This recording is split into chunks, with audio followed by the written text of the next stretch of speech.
के दीवान। ये मस्ती में चूर मजबूर गरीबी। बॉलीवुड में सुपरस्टारडम का एक ही नियम है, अगर आपकी फिल्में हिट है तो आप राजा हैं, अगर फ्लॉप हुई तो जनता आपको अर्श से फर्श तक लाने में 2 मिनट नहीं लगाती। लेकिन क्या आप यकीन करेंगे कि भारतीय सिनेमा में एक ऐसा भी एक्टर हुआ है जिसने 1, 2 या 10 नहीं बल्कि पूरी 180 से भी ज़्यादा फिल्में फ्लॉप दी है।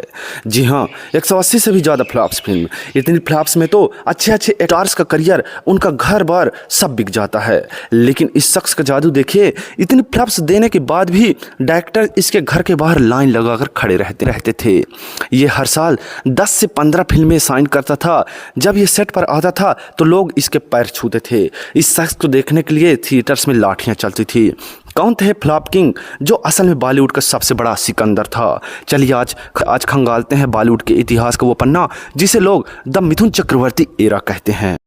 इन छोटे मोटे प्रोग्रामों से कितना कमा लेते हो? जितना भी कमा लेता हूँ खुश हूँ।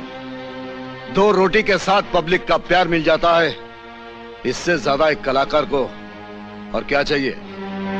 कहानी की शुरुआत होती है कलकत्ता के एक आम लड़के से जिसका नाम था गौरांग चक्रवर्ती। लेकिन जवानी तक आते आते ये लड़का भटके हुए रास्तों पर चला गया। वो दौर था नक्सलवाद का और गौरांग बन गया एक कट्टर नक्सली। पुलिस पीछे पड़ी थी, जान का खतरा था। तभी एक हादसे में उनके भाई की मौत हो गई और गौरांग ने वो रास्ता छोड़ दिया। मैं तो भगवान से सौदा करूं, उससे भी आधी दुनिया मांग लूं। बाय गॉड, फिर तू क्या चीज है? वो भागे भागे पहुंचे पुणे के FTII यानी कि film and television institute of India में। नाम बदला और बन गए मिथुन चक्रवर्ती। गुजरे कल में अपराध की दुनिया का बेताज बादशाह था मैं, शेरा। 1976 में डायरेक्टर मृणाल सेन ने उन्हें फिल्म मृग्या में कास्ट किया। पहली फिल्म, कोई गॉडफादर नहीं, कोई फिल्मी बैकग्राउंड नहीं, लेकिन मिथुन ने ऐसा अभिनय किया कि उन्हें पहली फिल्म के लिए बेस्ट एक्टर का नेशनल अवार्ड मिल गया। हाँ, मारा है, लेकिन क्यों मारा है? वहां वो जो लड़की बैठी हुई ना, वो मेरी बहू, उससे पूछ। लेकिन दोस्तों, बॉलीवुड का असली खेल तो इसके बाद शुरू होना था। नेशनल अवार्ड मिलने के बाद भी मिथुन को काम नहीं मिल रहा था। वो छोटे मोटे रोल्स करते रहते थे, डांस सिखाते रहते और उन्हें गरीबों का अमिताभ बच्चन तक कहा जाने लगा था। लेकिन तुम अकेले क्या कर लोगे? अकेला क्या कर लूंगा? मैं जो अकेला करूंगा वो जमाना देखेगा, ये जमीन देखेगी, ये आसमान देखेगा। साल आया 1982। एक फिल्म आई डिस्को डांसर और इसके बाद जो हुआ उसे इतिहास कहा जाता है।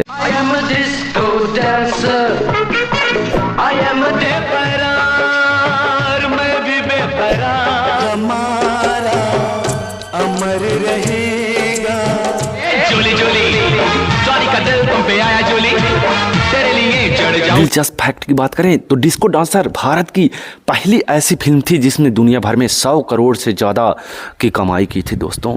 वो भी उस दौर में जब टिकट की कीमत चंद रुपए हुआ करती थी। मिथुन सिर्फ भारत के नहीं बल्कि सोवियत यूनियन यानी कि रूस, अफ्रीका और चीन के सबसे बड़े सुपरस्टार बन गए। रूस में तो माइकल जैक्सन से भी ज़्यादा दीवानगी मिथुन चक्रवर्ती के लिए थी। वहाँ के लोग हिंदी नहीं जानते थे लेकिन जिम्मी जिम्मी गाते थे।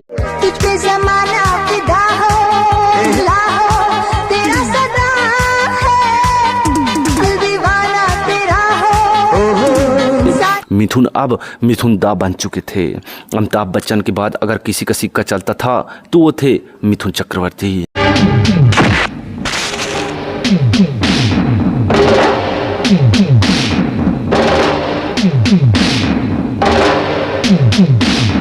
अब आता है कहानी का सबसे मज़ेदार और हैरान कर देने वाला किस्सा। जहां दोस्तों द 19 एरा, 90 के दशक में जहां अमिताभ बच्चन ब्रेक ले रहे थे, खान, शाहरुख, आमिर, सलमान अपनी जगह बना रहे थे, वहीं मिथुन दा ने एक ऐसा बिजनेस मॉडल तैयार किया जिसने बॉलीवुड के सारे पंडितों के होश उड़ा दिए। इसे कहा जाता है मिथुन चक्रवर्ती का ऊटी एरा। मिथुन मुंबई छोड़कर ऊटी में शिफ्ट हो गए। वहाँ उन्होंने अपना एक आलीशान होटल खोला, द मोनार्क। इसके बाद उन्होंने डायरेक्टर से कहा, अगर मुझे फिल्म में लेना है तो ऊटी आना होगा। मैं तो भगवान से सौदा करूं, उससे भी आधी दुनिया मांग लूं। बाय गॉड, आखिर तू क्या चीज है? गुस्सा नहीं लंकेश्वर, ये खोपड़ी बहुत सालों से बिगड़ी हुई है, कभी भी कुछ भी हो सकता है। शूटिंग मेरे होटल के आसपास होगी, मेरी टीम वहीं रुकेगी।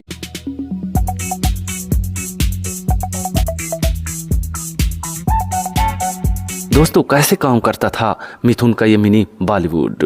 जी हाँ दोस्तों, मिथुन का एक फिल्म को सिर्फ 15 से 20 दिनों में निपटा देते थे। रॉकेट की स्पीड से शूटिंग होती थी। जी हाँ दोस्तों, मिथुन दा की एक फिल्म को सिर्फ 15 से 20 दिनों में निपटा देते थे। कौन है बे तू? अंधे मुझे आंखें, गूंगे मुझे जबान और बच्चे मुझे ताली कहते हैं, लेकिन तुम लोगों के लिए मैं गाली हूं। लो बजट और हाई प्रॉफिट का नियम चलता था वहाँ। फिल्म बेहद सस्ते बजट में तैयार होती थी और उनकी कमाई करोड़ों में होती थी। दोस्तों आजकल तो अमित दा घर में देवदास बन के लौटता है और यहाँ दिन में रासलीला चलती है। चुप चुप साला, एक रपट मारेगा तुम्हारा फेस का ज्योग्राफिया बदल जाएगा, समझा? अरे ओ अमित दा हो, पहले अपने घर की ज्योग्राफी संभालो, समझे ना? कुत्ता पालो साले, भागने को आता नहीं और काटने को आ गया। सिंगल स्क्रीन थिएटर्स और छोटे शहरों के डिस्ट्रीब्यूटर आंख बंद करके मिथुन की फिल्में खरीदते थे, क्योंकि उन्हें पता था कि मिथुन के नाम पर गरीब और मजदूर जनता टिकट की खिड़की तोड़ देगी। इस दौरान मिथुन ने गुंडा जाला शेरा जैसी फिल्में की। भले ही क्रिटिक्स इन फिल्म का मजाक उड़ाते थे, लेकिन इन फिल्मों ने कभी घाटा नहीं सहा।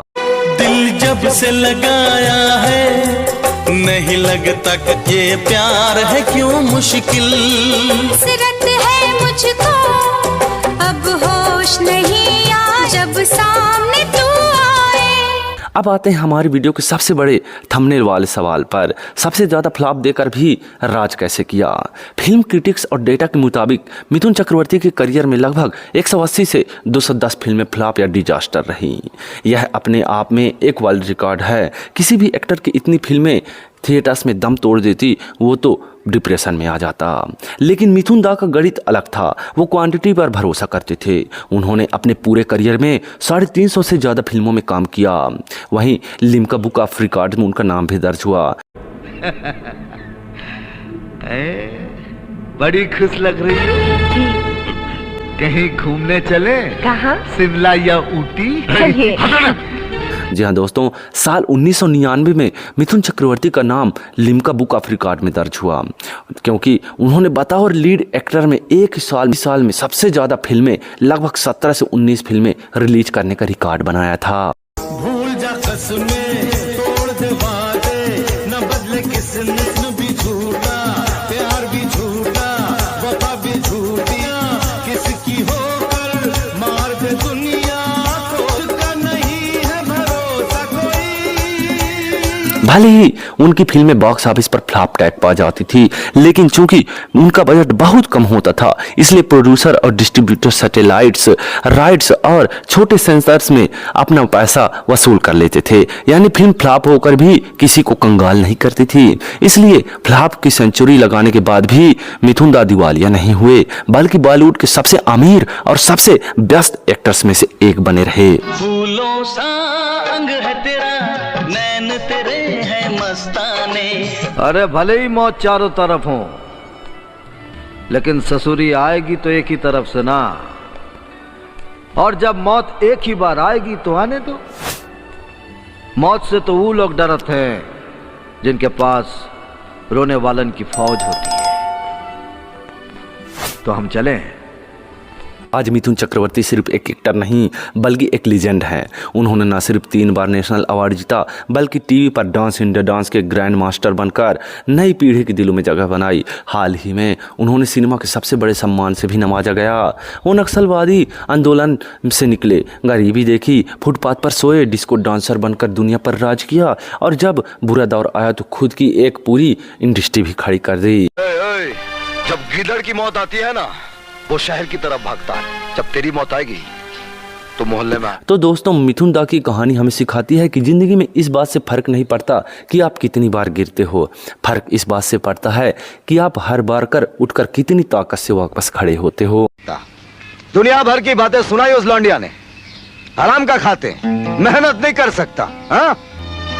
साली छटाक भर की छोकरी और जबान 1.5 गज की। आपको मिथुन चक्रवर्ती की कौन सी फिल्म सबसे ज़्यादा पसंद है? क्या आपने उनकी कल्ट फिल्म गुंडा देखी है? हमें कमेंट सेक्शन में ज़रूर बताएं। अगर वीडियो पसंद आया हो तो चैनल को सब्सक्राइब करें, लाइक करें और अपने दोस्तों के साथ शेयर करना ना भूलें। मिलते हैं अगले वीडियो में और एक अनसुनी कहानी के साथ। तब तक के लिए कोई शक। जय हिंद।